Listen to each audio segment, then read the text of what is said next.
প্রিয় স্যামজনবাসী, সবাইকে আরও একবার ঈদের অনেক অনেক শুভেচ্ছা। নিশ্চয়ই খুব ভালো সময় কাটছে আপনাদের। গত কয়েক মাসে আমরা দেখছি টেকনো বাংলাদেশ মার্কেটে বেশ কিছু ডিভাইস লঞ্চ করে দিয়েছে বিভিন্ন প্রাইস সেগমেন্টে। তার মধ্যে অন্যতম দুইটা ডিভাইস হলো এই যে আমার হাতে টেকনো স্পার্ক 20 প্রো প্লাস, অন্যদিকে কেমন 30। তো এই দুইটা ডিভাইস না প্রায় সিমিলার প্রাইস পয়েন্টে এসছে, অ্যারাউন্ড 25K।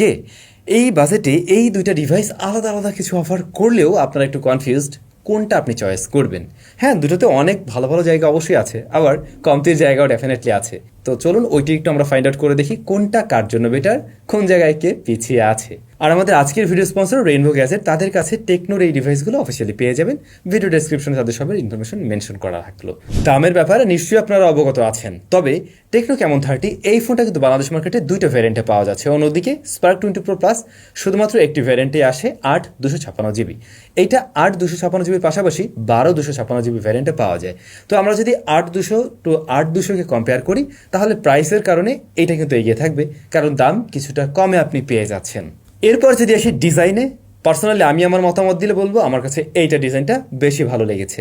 বিশেষ করে রেয়ার প্যানেলে ভিগান লেদার দেখছি, একটু নতুনত্ব আছে এখানে। আবার অন্যদিকে এইটার ডিজাইনটাও খারাপ না, বিশেষ করে এটার কার্ভড ডিসপ্লের কারণে এর ডিজাইন অনেকের কাছেই বেশি ভালো লাগতে পারে। প্লাস এটা হাতে নিয়ে না মানে খুব হালকা টাইপের একটা ফিল হয়, দীর্ঘক্ষণ ক্যারি করতে সুবিধা মনে হবে, এরকম বিষয়াদি আছে। অন্যদিকে এটা স্কোয়ার বক্সি টাইপের, হাতে একটু বাল্কি ফিল দিতে পারে, বাট একটা প্রিমিয়াম ভাইবও দেয় যখন কিনা এই লেদার টেক্সচারের উপর আপনার হাতটা পড়ছে। আবার পোর্টস অ্যান্ড বাটন আমরা এগিয়ে থাকতে দেখছি কিন্তু টেকনো কেমন 30কে, কারণ এখানে 3.5mm হেডফোন জ্যাকটা পেয়ে যাচ্ছি। আবার আইআর ব্লাস্টার সেন্সর রয়েছে, যেখানে এই স্মার্টফোনটিতে এই দুইটার একটাও আমরা পাইনি। শুধুমাত্র সেকেন্ডারি নয়েজ ক্যান্সেলেশন মাইক আর টাইপ সি পোর্ট এগুলোই আছে, আর স্পিকার। সুতরাং পোর্টস অ্যান্ড বাটন এবং ডিজাইনে আমার কাছে এগিয়ে থাকলো কেমন 30, বাট ডিজাইনটা টোটালি সাবজেক্টিভ একটা ব্যাপার, এটা সম্পূর্ণ আপনার উপরেই থাকলো। এরপরে যদি আসি কিনা ডিসপ্লেতে, দুইটার ডিসপ্লের মাঝে দিন রাত তফাৎ আছে। কেমন 30 totally flat display, spark 20 pro plus curved display. এখন এখানে এসে আপনাকে একবার ডিসিশন নিতেই হবে আপনি কোনটা আসলে চাচ্ছেন। অনেকেই চান স্টাইলিশ গুড লুকিং একটা স্মার্টফোন যেটাতে কার্ভড প্যানেল থাকা চাই, তাদের জন্য ভাই এই অপশনটাই সেরা, কারণ এই প্রাইস পয়েন্টে তো বোধ হয় আর কার্ভ ডিসপ্লের ফোন রাইট নাও অ্যাভেলেবল নেই। আইটেলের একটা ডিভাইস আছে, বাট ওটার সাথে এটাকে কম্পেয়ার করার কোনো মানেই হয় না। কার্ভড প্যানেল অবশ্যই দেখতে একটা প্রিমিয়াম ফিল দেয় ফ্ল্যাট ডিসপ্লের চাইতে, মানে বিশেষ করে যখন কিনা আপনি এই মিড রেঞ্জ প্রাইস পয়েন্টে কিনছেন, তখন আপনার কাছে অবশ্যই হয়তো বেশি ভালো লেগে যাবে কার্ভড প্যানেল। তবে কার্ভড প্যানেলের ঝামেলাও আছে, শক্তপোক্ত কতটুকু হয়, হাত থেকে পড়ে গেলে ভেঙে যাওয়ার পসিবিলিটি একটু বেশি থাকে, ফ্ল্যাট ডিসপ্লেগুলোতে একটু কম থাকে। আবার কার্ভড ডিসপ্লেতে আপনি যখন গ্লাস প্রোটেক্টর ব্যবহার করছেন সেটা নিয়েও একটু ঝামেলা হয়ে যায়। তবে এর বাইরে গিয়ে যদি দেখি, আমরা দুটো ডিসপ্লেতেই কিন্তু 120Hz হাই রিফ্রেশ রেট পেয়েছি, AMOLED panel, full HD plus resolution, দুটোর ব্রাইটনেস প্রায় সিমিলার টাইপের, সত্যি বলতে একদমই সিমিলার টাইপের। কিন্তু যে কোনো কন্টেন্ট দেখতে বেশি ভালো লাগছিল কার্ভড প্যানেলটাতে, এটা চিন বেজেল আরও বেশি ন্যারো মনে হয়। দুটাই সিমেট্রিক্যাল, দুইটার ডিসপ্লে চিন বেজেলেই ন্যারো, কিন্তু কার্ভটা দেখতে আপনার কাছে আরও বেশি ভালো লাগবে সামনাসামনি যখন দেখবেন। এখন ডিসপ্লের কোয়ালিটি নিয়ে যদি বলেন, দুইটা ডিসপ্লের কোয়ালিটি সিমিলার সেম পাবেন, বাট একটা ফ্ল্যাট একটা কার্ভ, এই জায়গাটা আপনি ডিসিশন নেন, এই জায়গাটা নিয়ে আমি আসলে কিছু বলতে পারছি না। যদি জিজ্ঞেস করেন ভাই কোনটাতে গ্রিন লাইন পড়তে পারে, ভাই দুটোতেই পড়তে পারে, দুটোই অ্যামোলেড প্যানেল, পড়লে দুটোতেই পড়তে পারে। পারফরমেন্স সেকশনে এসেও আমরা একদম সিমিলারিটিস খুঁজে পেয়েছি। দুটো স্মার্টফোনে অ্যান্ড্রয়েড 14 এখন রান করছে এবং হাইওয়েস 14 রয়েছে। আবার দুটোর processor same, MediaTek Helio Z99 ultimate. তো 8/256GB দুইটা ভ্যারিয়েন্টে আপনি সেম রেজাল্টই পাবেন। স্কোরের দিক থেকে বলেন, রেগুলার টাস্কিং বলেন, যে কোনো কিছুতেই একদম সেম মনে হয়েছে। ইভেন দুইটাই মনে হলো হিটটাকে ঠিকভাবে ম্যানেজ করতে পারছে। এটা যদিও পাতলা ফোন, তারপরেও হিট ম্যানেজমেন্টটা আমি স্পার্ক 20 প্রো প্লাসেও মোটামুটি ভালোই পেয়েছি, মানে সিমিলার টাইপের ছিল। কিন্তু লেদার ব্যাগ হওয়াতে এইটার হাতে কম ফিল দেয়, অন্যদিকে এইটার রিয়ারটা প্লাস্টিক ব্যাগ হওয়াতে এটা হাতে একটু বেশি ফিল দিতে পারে। তবে ভাই পারফরমেন্স একরকম হওয়া সত্ত্বেও এআই ফিচারের কারণে কেমন 30 অনেকটা দূরে এগিয়ে থাকছে। বেশ কিছু দারুণ দারুণ এআই ফিচার পেয়ে যাবেন এখানে, ক্যামেরা থেকে শুরু করে আপনার রেগুলার টাস্কিংয়ে, এমনকি আমরা দেখছিলাম এটাতে আপনি নোটপ্যাডে গিয়ে কোনো কিছু একটা ড্রয়িং করছেন, ভুলভাল যাই এখন না কেন, এআই কিন্তু সেটাকে ফিক্স করে দিতে পারছে। ছবি থেকে কোনো অবাঞ্ছিত কিছু আপনি ইরেজ করতে চান, সেটাও করতে পারছেন খুব ইজিলি এই স্মার্টফোন দিয়ে। আবার আপনি আস্ক এআই বা এই ধরনের বিষয়ে আপনি অনেক কিছু পেয়ে যাচ্ছেন, যেটা অবশ্যই আপনি টেকনো স্পার্ক 20 প্রো প্লাসে পাচ্ছেন না। তো যারা এআই এর সুবিধা নিতে চাচ্ছেন এই মুহূর্তে দাঁড়িয়ে, তাদের জন্য এই অপশনটা সেরা, মানে এটাই আছে একমাত্র ডিভাইস যেটাকে আপনি চয়েস করতে পারেন 25K-তে। ও হ্যাঁ, আবার এটা তো 12 GB র্যাম ভ্যারিয়েন্টও পাওয়া যায়, যদিও ওটার দাম একটু বেশি, ওটাকে আমরা নাই জানি, বাট আপনি যদি ওটাকেও নিতে চান পারফরমেন্স আর একটু এগিয়ে থাকবে। স্পার্ক 20 Pro Plus-এর রিয়ারে কিন্তু রয়েছে 108 মেগাপিক্সেলের মেইন শুটার, 2 মেগাপিক্সেলের একটা সহকারী সেন্সর এবং ফ্রন্ট ফেসিং ক্যামেরায় রয়েছে 32 মেগাপিক্সেলের শুটার। অন্যদিকে আমরা টেকনো কেমন 30-তে দেখছি মেইন ক্যামেরাটা 50 মেগাপিক্সেলের। নাম শুনে মনে হচ্ছে বা সাইজ শুনে বোঝা যাচ্ছে এটা ছোটোখাটো হবে, বাট টু বি অনেস্ট ছোট জিনিসের ঝাল বেশি থাকে। আর এখানে ওআইএস পেয়ে যাচ্ছেন, প্লাস ফ্রন্ট ফেসিং ক্যামেরা রয়েছে 50 মেগাপিক্সেল, ও আর রিয়ারে আরেকটা শুটার ছিল সহকারী শুটার 2 মেগাপিক্সেলের। এখন ছবির quality side by side compare করলে বোঝা যায় টেকনো কেমন 30 অনেকটা দূরে এগিয়ে থাকছে যেন। টেকনোর এই যে কেমন সিরিজটা, ক্যাম অন, এটা ক্যামেরার জন্যই স্পেশাল, আপনারা জানেন।